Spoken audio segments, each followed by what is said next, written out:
Panchayat office जगिबाकू जाइथिले स्वामी स्त्री हेले घर लोकंकु बाहरु ताला मारी निकट मंदिर रे कଳାकନା बुलाइले लुटेरा। बालेश्वर नीलगिरीर कांडगरडी गां घर ये घटना। कांडगरडी ऑफिस पंचायत ऑफिस पियन रात्रि जगवाली मधुसूदन दास एवं तांकर स्त्री पंचायत ऑफिस जगिबाकू जाइथिले।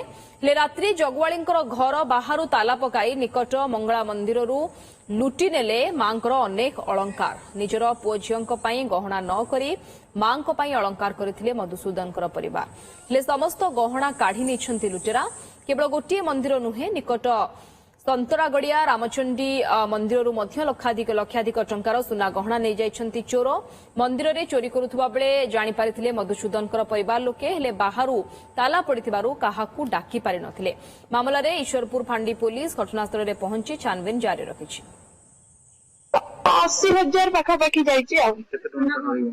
हां 80,000 थिला होची रूपार मुकुट रूपार 3टा बेलपत्री जो मां को गळारा पिंधा होतिला 2टा रूपा लॉकेट।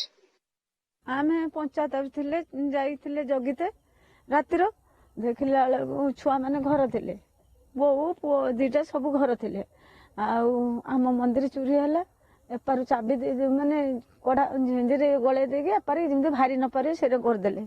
आमे आसी देखला को ए रको अवस्था। आमे पंचायत ऑफिस रे जाई तो सुरक्षा देके हेट तो जगी जा देखला को हमर ए रको सर्वमंगला मंदिर ए रको चोरी किछि नाही सब नै हिचंती हमर रंधा बड़ कर दे हिचंती।